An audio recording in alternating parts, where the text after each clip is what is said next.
Hola, ¿cómo están? Y bienvenidas a un nuevo episodio de Entre Amigas con Yuriyana Club, donde vamos explorando distintos temas que creemos que son importantes para nosotras las mujeres. Y bueno, hoy que celebramos o que muchos de nosotros celebramos Halloween como una festividad, en realidad donde de alguna manera exploramos otras identidades, a veces nos disfrazamos, es un poco, tiene un aspecto de juego, juguetón, hay misterio de por medio, a veces un poco de horror.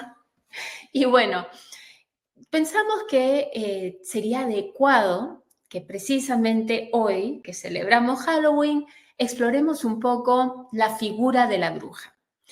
¿Cómo es que surge esta figura y por qué es que es tan predominante dentro de las festividades de Halloween precisamente esta figura femenina de la bruja? ¿Por qué es que además no mencionamos al brujo, sino nos centramos en la bruja? ¿De dónde viene esta figura, este paradigma de mujer? Porque en realidad es un paradigma de mujer. Y bueno, por un lado, esta figura de la bruja está estrechamente ligada, es verdad, a Halloween. Es más, es uno de los emblemas de esta festividad. Pero por otro lado, también creemos que este paradigma de femineidad está estrechamente ligado a nuestra experiencia femenina, a nuestra capacidad de intuición y a nuestra capacidad de entender los ciclos de la naturaleza. Y vamos a ver por qué. Pero empecemos por explorar Halloween. ¿De dónde viene esta festividad que, bueno, que ahora muchísimos de nosotros adoptamos? Muchas veces aquellas que tenemos hijos sacamos a los niños a pedir caramelos, ¿no? Truco o dulce, trick or treat, por las calles, todos disfrazados. A veces nosotras también vamos a fiestas de disfraces, aprovechamos esta festividad para explorar quizás fantasías de otras identidades. Pero la pregunta es, ¿cuáles son sus orígenes? Y la verdad es que sus orígenes son, especialmente para nosotros en Latinoamérica, son importadas.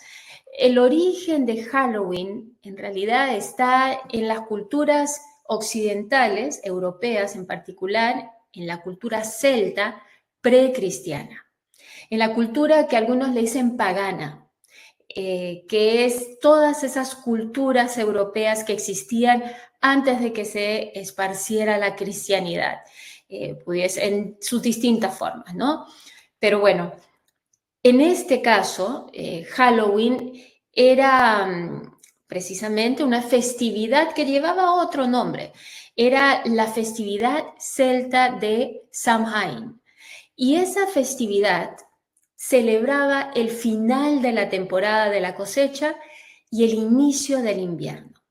De alguna manera, mezclando, y de ahí viene toda esta conexión que hacemos de Halloween con la muerte y el horror y el terror, de alguna manera representaba nuevamente el fin de esa ebulliente vida y el inicio del invierno, que más bien es cuando la naturaleza parece morir, cuando la naturaleza entra en este trance y está como en hibernación.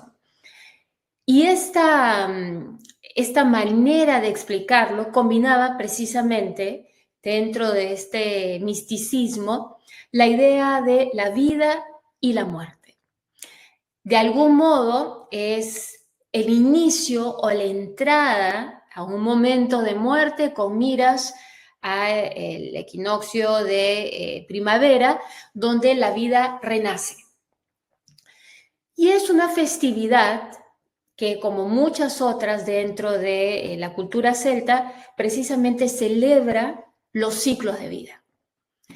Entonces, bueno, claro, cuando nosotros salimos a festejar Halloween, pocas veces pensamos que estamos celebrando los ciclos de la vida y no necesariamente entendemos la simbología por detrás de la festividad.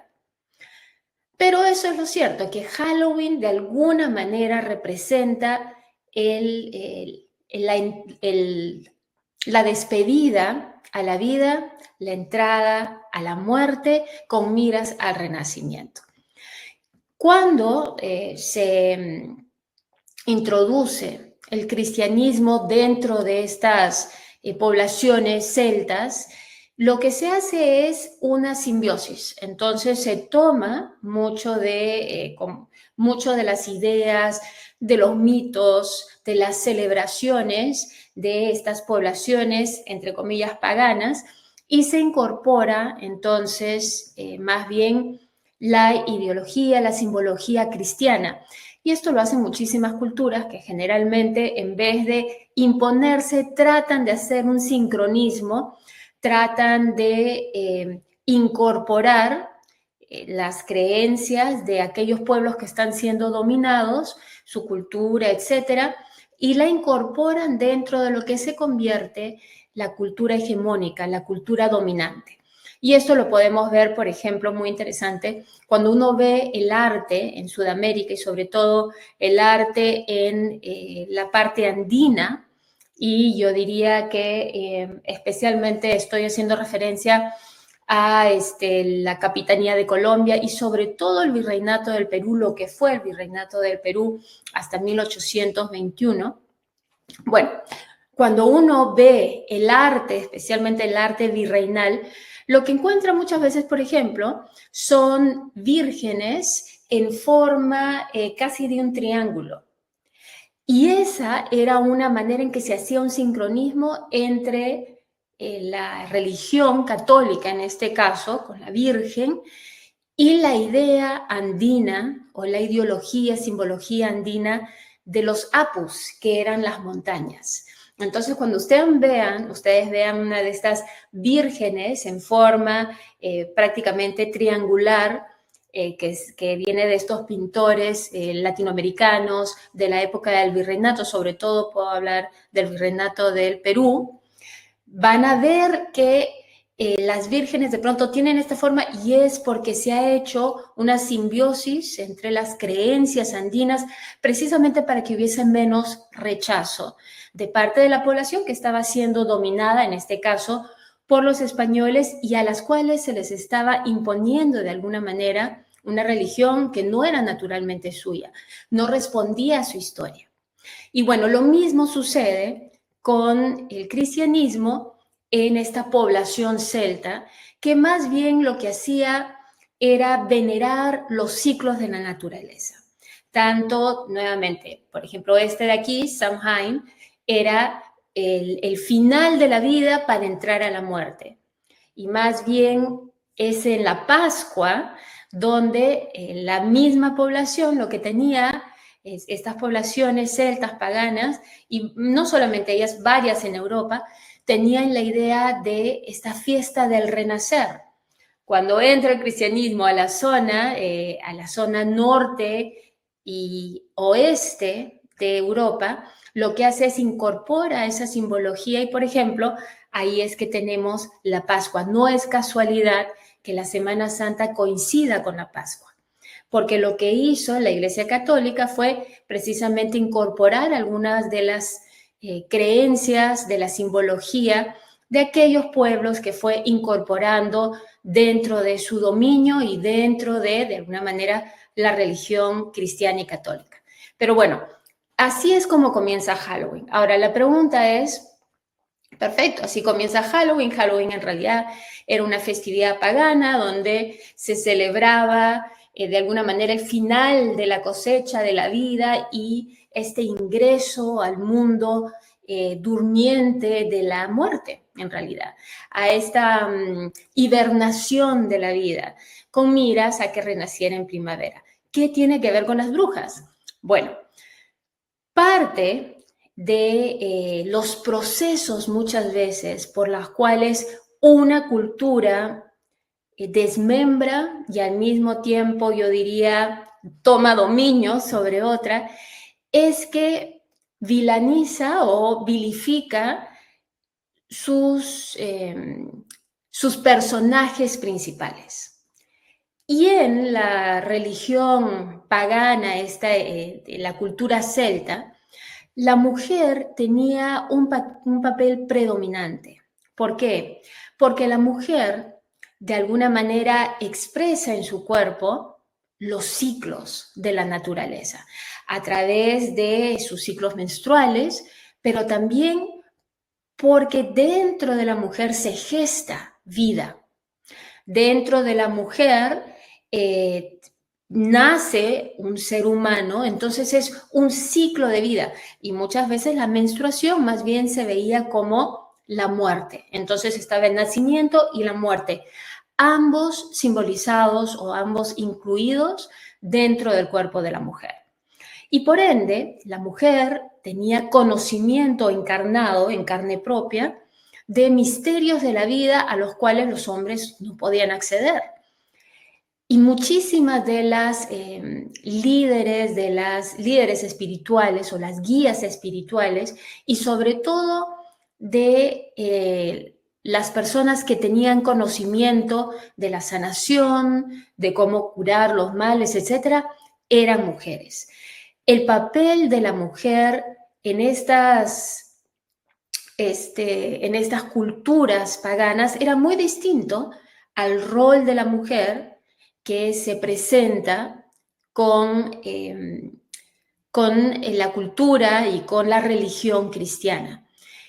Y para desempoderar, en realidad no hay otra manera de decirlo, para desempoderar de alguna manera a estas mujeres, además totalmente independientes, muchas veces su comunidad dependía de ellas como, en realidad, como sanadoras.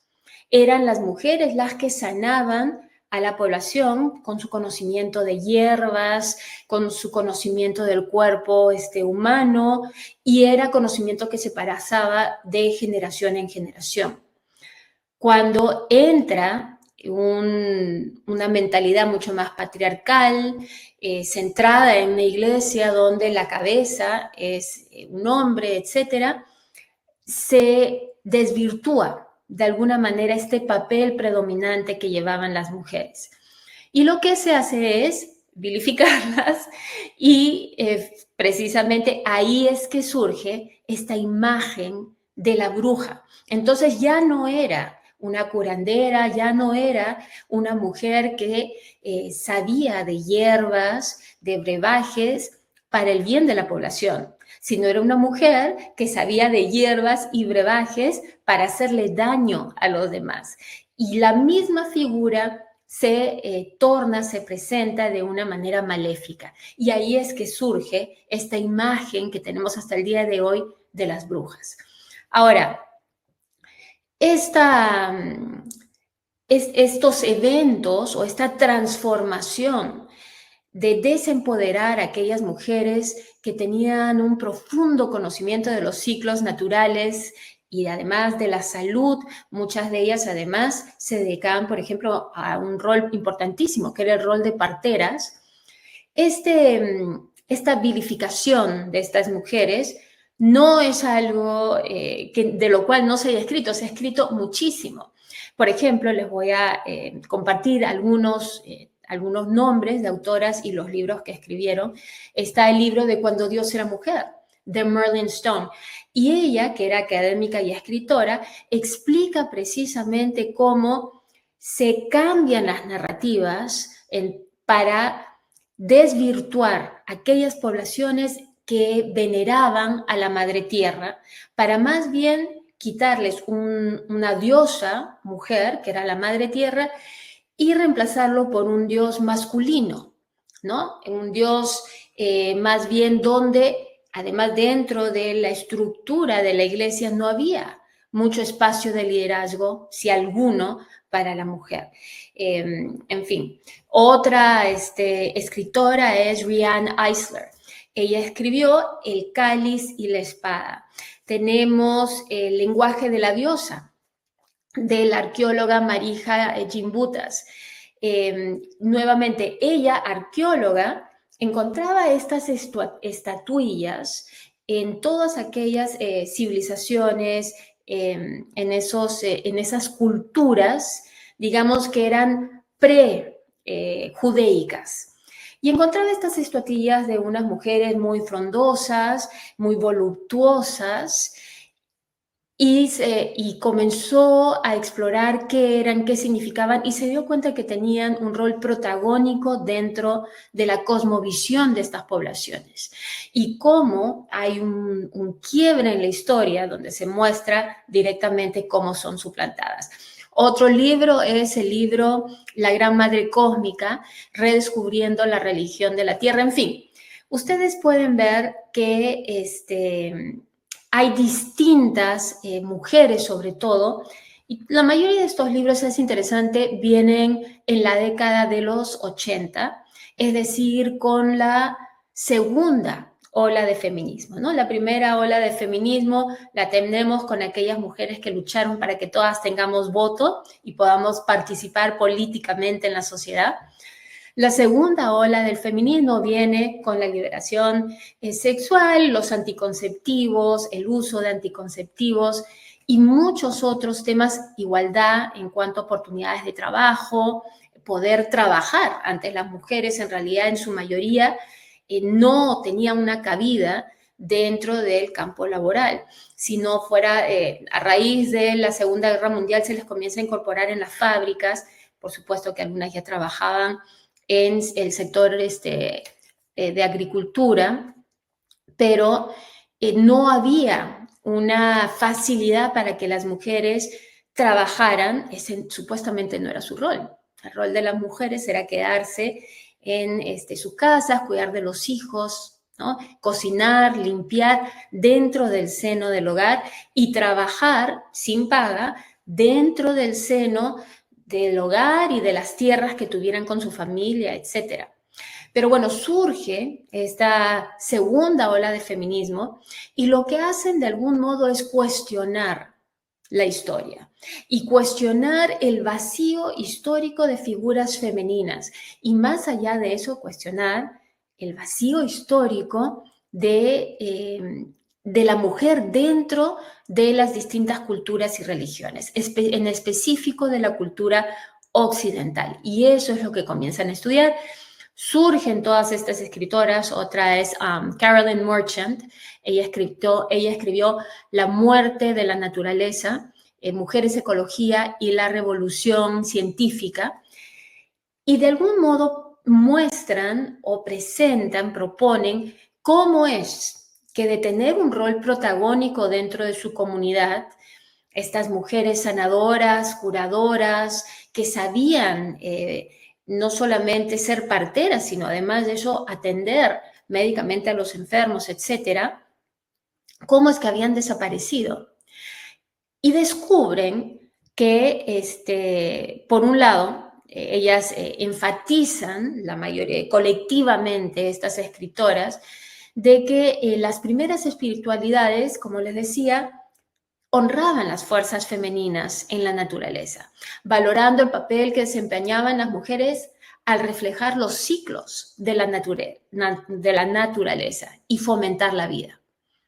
Y cada una de estas académicas, escritoras, fue ayudando en la reconexión de la perspectiva feministas modernas con interpretaciones antiguas de qué cosa eres, alguna vez lo habrán escuchado, eso, el femenino divino, ¿no? El divine feminine. La femineidad divina, si quiere.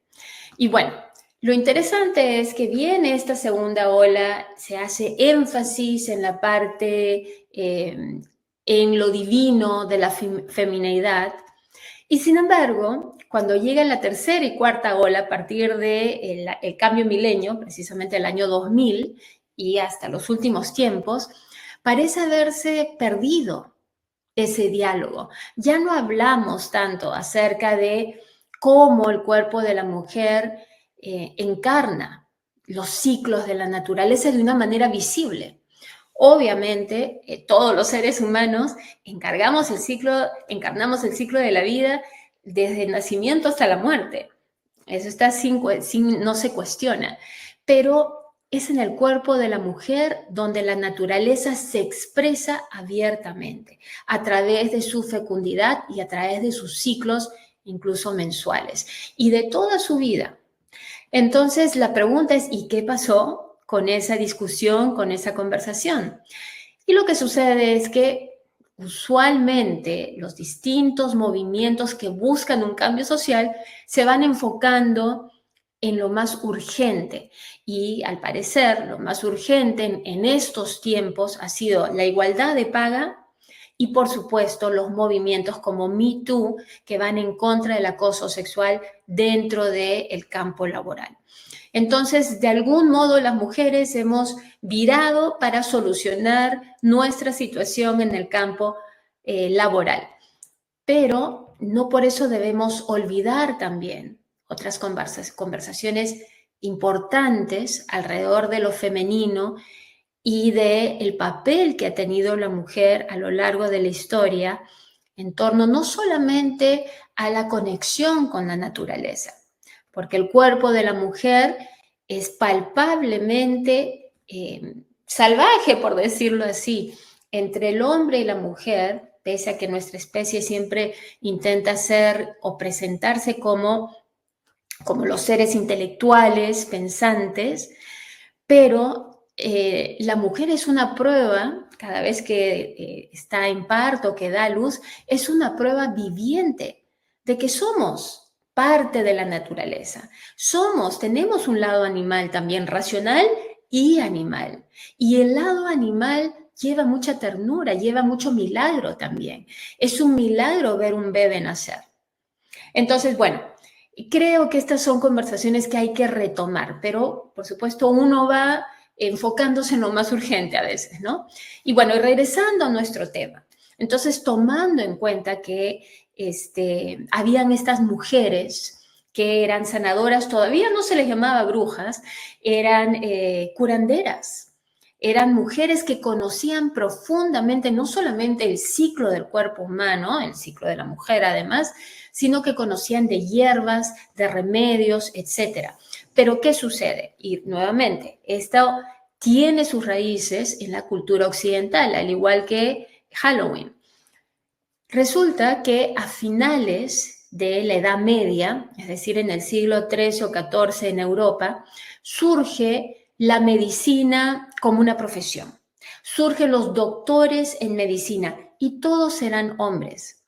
Además, y esto genera una gran competencia entre las sanadoras, las curanderas y los médicos, porque la mayoría de la población que estaba acostumbrada a tratarse con estas mujeres que tenían conocimientos que se pasaban a través de los milenios, generación tras generación de curas, remedios naturales, etcétera. La población prefería tratarse con estas mujeres, con las curanderas, y comienza a haber una narrativa donde se comienza a vilificar, se comienza a presentar de una manera negativa a la mujer curandera, a la mujer que sabía de medicina natural, y más bien se vira a la población a tener más fe en la medicina moderna que comienza precisamente más o menos por el siglo XIV, XV, y donde poco a poco se va llevando a la población hacia la medicina que conocemos hoy, la medicina moderna, que es una medicina que no necesariamente se ve siempre holística, es muy especializada, no sé si les habrá pasado. Cuando hay un problema, se trata ese problema, pero no siempre se pregunta, uno tiene que tener suerte de que un doctor, por ejemplo, nos pregunte qué está pasando en nuestra vida. Si es que hay un factor de estrés, por ejemplo, que está haciendo que tengamos tal o cual enfermedad, molestia, síntoma. De ver al individuo como un todo, como algo integral. No es tan sencillo. La medicina moderna no está hecha para ver al ser humano como un todo integral. Más bien lo que se busca, y que tiene sus beneficios también, es una hiperespecialización en cada uno de los campos. El problema es que no siempre esos campos se comunican unos con otros y a veces el remedio que nos dan para una cosa nos termina causando efectos secundarios y haciendo problemas en nuestro organismo en otra cosa. Pero bueno, es en este contexto de este conflicto entre el origen de la medicina moderna y estas mujeres curanderas, sanadoras, que traían toda este legado de conocimiento médico natural, que surge la imagen de la bruja. Eso por un lado, ¿no? Es una cuestión simplemente de competencia profesional. Y muchas de ellas además fueron perseguidas, muchas de ellas fueron asesinadas, etcétera, ejecutadas. Pero además de eso, una vez estaba a puertas en realidad de la revolución industrial, comenzaría poco después, pero estas mujeres también no solamente fueron castigadas por conocer de la salud, por conocer de remedios, por conocer de curas, porque la comunidad las buscara precisamente por su conocimiento, sino porque eran independientes, precisamente porque tenían una profesión que era una profesión de sanar holísticamente a sus pacientes, eran financieramente independientes. Y eso, para un sistema donde la mujer no debía ser económicamente independiente. Es más, en muchos países, recién hasta el siglo XIX o XX, se les ha permitido a la mujer ser propietaria de terrenos, de casas, de negocios. Es algo relativamente nuevo. A las mujeres no se nos permitía tener propiedades en muchísimas sociedades. Por supuesto que a veces, en algunas sociedades se permitía que las heredaran ya fuera por matrimonio o por sus padres, pero en general la mujer no se podía hacer de riqueza. La mujer se entendía como un ser dependiente, no independiente. Y esta independencia que tenían estas sanadoras, estas conocedoras, estas curanderas, era una amenaza para un sistema donde la mujer debía ser dependiente. Un motivo más por el cual de pronto estas curanderas que hacían sus brebajes en olla, terminaron siendo las brujas que vemos ahora con sus calderos, con sus ollas enormes, donde hacen sus brebajes. En este caso, no brebajes de sanación, sino brebajes precisamente maléficos. Entonces, ahí es donde viene esta imagen de la bruja. Y bueno, por supuesto que hay ejemplos, y esto está probado, como los de Salem, en Massachusetts, en Estados Unidos, donde muchísimas mujeres fueron tildadas de brujas, ni siquiera por sus conocimientos en temas de sanación y de medicina, sino simplemente porque eran propietarias de terrenos, propietarias de tierra, y lo que hacían es que hacían estos procesos judiciales en contra de estas mujeres, precisamente para expropiarles, para apoderarse de sus riquezas, de sus tierras, de sus casas, etc. Entonces, ha habido no solamente un componente cultural en querer convertir a la mujer en bruja, sino que también ha habido incluso como un componente directamente financiero y que tiene que ver con acumulación de riqueza y con impedir que la mujer fuera independiente en una época en que se esperaba que la mujer fuera un ser totalmente dependiente. Entonces, yo diría que hay un tercer componente. Está el hecho de que efectivamente hubo un conflicto en el cual se trató de desvirtuar a aquellas mujeres que tenían conocimiento de hierbas y medicinales y de tratamientos para la salud cuando surge la medicina moderna como la conocemos hoy, o los las semillas más bien de la medicina moderna como la conocemos hoy. Estaba el tema financiero, económico, y este conflicto económico no solamente entre las curanderas y los doctores, sino además de eso, el conflicto que surgía cuando había mujeres económicamente independientes. Entonces inmediatamente se les tildaba de bruja, con lo cual no solamente se les ejecutaba en el peor de los casos o se les quitaba sus propiedades. Pero yo diría que también surgió esta imagen de bruja porque las mujeres creo que naturalmente tenemos una gran intuición, y es una intuición que nos viene de manera natural precisamente porque nuestro cuerpo está tan conectado con los ciclos de la naturaleza. Y yo pensaba que hoy íbamos a hablar un poco de lo que yo llamo narrativas intuitivas, pero creo que ya nos estamos extendiendo y más bien lo haremos en una siguiente exploración. Pero en la siguiente exploración me gustaría contarles un poco que esto de narrativas intuitivas y nuestra intuición femenina no es algo de lo cual no hayan escrito otras personas. Hay, por ejemplo, Carl Jung, que es uno de los padres de la psicoterapia. Él estaba muy interesado precisamente en estudiar todo lo que tuviera que ver con intuición. Y él lo que decía es que había un inconsciente colectivo donde entendíamos, sin necesidad de explicar, ciertos paradigmas, como por ejemplo vida y muerte, inicio y fin, los ciclos, ¿no? Ciclos de vida, ciclos de la naturaleza, la esperanza, empatía, duda, certeza, identidad, y que todo esto se expresaba a través de simbolismos ancestrales que de alguna manera compartíamos.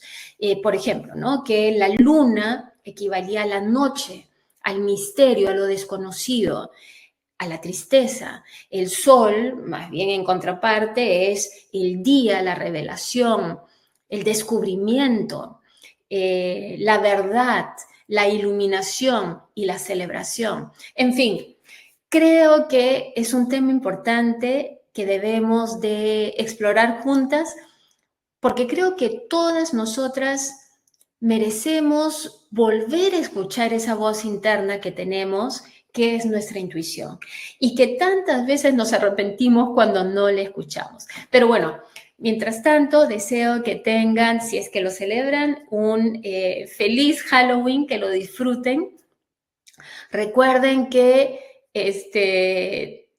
no hay brujas, solamente hay mujeres intuitivas, y bueno, y aquellas que tengan malas intenciones, en realidad tienen otros problemas, no tanto no hay que culpar a las brujas, y que finalmente esa figura de bruja tiene motivos y tiene orígenes históricos que nada tienen que ver con la maldad, sino mucho tienen que ver con intereses tanto políticos como económicos y financieros.